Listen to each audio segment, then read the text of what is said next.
selama ini pembayaran uang pensiun dilakukan PT Taspen Persero dan PT Asabri Persero. Nantinya Direktorat Jenderal Perbendaharaan atau DJPB Kementerian Keuangan akan mengambil alih langsung tugas tersebut. Alasannya, Kementerian Keuangan merasa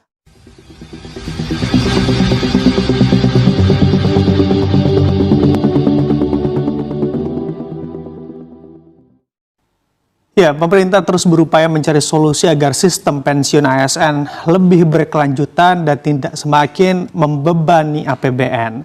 Seiring bertambahnya jumlah ASN yang memasuki masa pensiun, anggaran yang dialokasikan untuk pembayaran pensiun juga semakin besar. Tak hanya itu, biaya operasional untuk pembayaran manfaat pensiun juga mengalami fluktuasi dari tiap tahunnya. Jika tidak ada perubahan skema yang signifikan, tentunya beban negara akan terus bertambah dan berpotensi mengganggu stabilitas fiskal dalam jangka waktu yang panjang. Lalu bagaimana sebenarnya tren jumlah ASN dan anggaran pensiun selama ini? Mari kita bahas di siang hari ini dalam Bebani APBN, Pemerintah Ubah Skema Dana Pensiunan ASN. Kita bahas terlebih dahulu begitu ya terkait besaran pensiun ASN dari tahun ke tahunnya. Karena memang saat ini ASN di Indonesia terus terjadi peningkatan dan juga berdampak pada membesarnya anggaran yang harus dikeluarkan oleh negara untuk gaji serta pensiun mereka. Bisa kita lihat di sini begitu ya, di tahun 2024 anggaran belanja pegawai yang digunakan untuk membayar pensiun ASN serta TNI Polri tercatat bahkan hingga 64,4 triliun rupiah. Angka yang tidak sedikit tentunya. Angka ini naik 8,96% atau sekitar 10,4 triliun rupiah per tahun dibandingkan dengan tahun sebelumnya. Nah, kenaikan ini tidak hanya berasal dari bertambahnya jumlah ASN yang pensiun, tetapi juga dari kebijakan kenaikan tunjangan dan penyesuaian nilai manfaat pensiun. Jika tren ini terus berlanjut tanpa ada perubahan skema, maka anggaran pensiun ASN akan semakin membebani APBN di tahun-tahun yang akan datang. Lalu bagaimana dengan biaya operasional yang dikeluarkan oleh pemerintah untuk membayar manfaat pensiun ini yang juga nominalnya bisa dikatakan besar begitu ya? Kita lihat di slide selanjutnya. Nah, di sini selain dana pensiun yang terus meningkat, biaya operasional untuk pengelolaan dan pembayaran manfaat pensiun juga mengalami fluktuasi setiap tahunnya. Seperti halnya pada tahun, kita ambil contoh di tahun 2018 begitu ya. Di tahun 2018, biaya operasional pembayaran pensiun bahkan sudah mencapai 997 miliar rupiah. Dan tahun berikutnya meningkat menjadi 1,01 triliun rupiah di tahun 2019 dan tren kenaikan ini terus terjadi dalam beberapa tahun setelahnya. Namun sepanjang di tahun 2022 hingga tahun 2024 kita amati begitu ya. Di sini justru biaya operasional mengalami penurunan sekitar 700 miliar rupiah dan hal ini juga terjadi akibat adanya efisiensi dalam proses administrasi dan pembayaran dari pembayaran pensiun yang ada. Nah, meski demikian terpantau di tahun 2025 biaya operasional diperkirakan kembali naik, bahkan menurut hitung-hitungan dari Kementerian Keuangan RI bisa mencapai 850 miliar rupiah. Kenaikan ini juga disebabkan oleh bertambahnya jumlah penerima pensiun dan peningkatan biaya administrasi untuk sistem pembayaran yang lebih modern dan juga efisien. Lalu bagaimana perkembangan jumlah penerima pensiun ASN dari tiap tahunnya? Kita lihat di slide selanjutnya.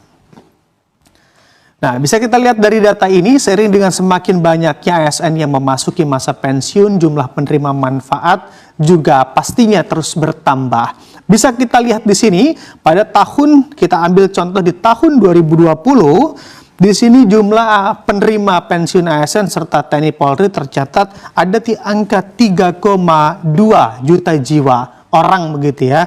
Dan di sini memang 4 tahun kemudian atau di tahun 2024 di sini, nah ini mengalami meningkat atau mengalami peningkatan bahkan di angka 3,6 juta orang Nah, peningkatan ini menandakan bahwa memang setiap tahunnya ada ratusan ribu ASN yang memasuki masa pensiun dan otomatis menjadi penerima manfaat dana pensiun negara. Dengan tren yang terus terjadi peningkatan ini, tekanan terhadap APBN pastinya akan semakin besar dan jika tidak segera diantisipasi, maka tentunya anggaran pensiun bisa semakin membengkak dalam beberapa dekade ke depannya. Dari hal ini, pemerintah juga harus mulai menyiapkan langkah-langkah strategis untuk mengubah skema pensiun ASN agar lebih sustain atau lebih berkelanjutan. Lalu seperti apa perubahan skema pensiun yang akan diterapkan oleh pemerintah kita? Kita lihat di slide selanjutnya. Ya, sebagai upaya menekan beban APBN yang semakin besar, pemerintah berencana mengubah skema pensiun ASN dari sistem pay as you go menjadi fully funded. Nah, ini juga skema yang tentunya akan diterapkan oleh pemerintah ke depannya. Pay as you go berarti seluruh dana pensiun ASN dibayarkan menggunakan APBN tahun berjalan yang artinya menjadi beban langsung bagi negara setiap tahunnya. Namun, dengan skema fully funded, ASN akan ikut berkontribusi dalam pendanaan pensiun mereka melalui pemotongan gaji atau iuran yang dikelola oleh lembaga dana pensiun. Skema ini diharapkan dapat mengurangi beban APBN yang selama ini terus terjadi peningkatan sekaligus membuat dana pensiun lebih mandiri dan berkelanjutan dalam jangka waktu yang cukup panjang. Sementara itu, untuk cara pembayarannya, Kementerian Keuangan RI berencana mengubah cara pembayaran dana pensiun pegawai negeri sipil, TNI dan juga Polri, di mana Direktur Jenderal Perbendaharaan Kementerian Keuangan Astera Bakti Primanto, begitu ya, Astra Primanto Bakti menegaskan selama ini pembayaran uang pensiun dilakukan PT Taspen Persero dan PT Asabri Persero. Nantinya Direktorat Jenderal Perbendaharaan atau DJPB Kementerian Keuangan akan mengambil alih langsung tugas tersebut. Alasannya, Kementerian Keuangan merasa ada banyak kesamaan fungsi antara DJPB dengan Taspen dan PT Asabri selaku penanggung jawab uang pensiunan dari ASN, TNI, dan juga Polri. Namun, untuk perubahan dari skema pensiun ini tentu membutuhkan proses transisi serta regulasi yang cukup matang agar bisa berjalan dengan efektif ke depannya. Ya, dengan terus meningkatnya jumlah ASN, TNI, Polri yang memasuki masa pensiun setiap tahunnya, pemerintah memang perlu segera mencari solusi agar sistem pensiun tetap berkelanjutan dan tidak membebani APBN secara terus-menerus. Dan dari sini perubahan dari skema pay as you go ke fully funded menjadi salah satu langkah utama yang tengah dipersiapkan agar mana dana pensiun lebih mandiri dan tidak sepenuhnya bergantung pada anggaran negara. Meskipun dalam skema ini juga masih dalam perencanaan dan transisi, diharapkan dalam beberapa tahun ke depan sistem pensiun yang lebih modern dan berkelanjutan dapat segera diterapkan oleh pemerintah kita. Kedepan pemerintah dan institusi terkait diharapkan juga dapat mengelola perubahan ini dengan baik sehingga sistem pensiun tetap memberikan manfaat bagi para ASN yang telah mengabdi untuk negara tanpa membebani keuangan negara secara berlebihan. Gitu. Untuk masa perlindungan peserta aktif dan pensiun. Kemudian untuk pensiun ini 4,75% dikali gapok plus tunjangan keluarga. Itu pensiun masuk ke buku AIP atau akumulasi iuran pensiun yang kita kelola dan kita kembangkan. Kecuali ada klaim-klaim khusus dari Kemenkeu yang biasanya dilakukan secara periodik gitu ya. Kemudian juga kita memberikan jaminan kecelakaan kerja yaitu iuran dari pemberi kerja 0,24% dari gapok plus JKM 0,72% dari gaji pokok. Mungkin kita bisa next slide. Oke. Nah, berhubungan dengan slide yang pertama tadi gitu ya. Jadi walaupun Taspen ini sudah mengembangkan pelayanan secara digital, tapi faktanya pengajuan klaim pensiun itu baru 35% yang memanfaatkan gitu. Jadi 65%-nya itu masih bersifat Kalau lawannya digital kan analog, dalam hal ini manual gitu. Sehingga itu menjelaskan juga kenapa dari 1.344 karyawan Taspen, 70%-nya itu adalah tenaga di kantor-kantor cabang di seluruh Indonesia. Karena faktanya 60% itu masih pengajuan klaim manual gitu ya. Untuk pembayaran pensiunan, untuk otentifikasinya yang dilakukan setiap bulan, itu baru 58% saja yang memanfaatkan otentifikasi secara digital. Jadi dengan HP tiap bulan kita ngelihat apa namanya muka pensiunan, terus ada yang nengok kiri, nengok kanan dan segala macam, itu baru dimanfaatkan oleh 58% oleh peserta pensiunan. Sisanya hampir 42% itu masih melakukan otentifikasi secara manual. Kita paham juga kenapa para pensiunan itu masih percaya yang manual.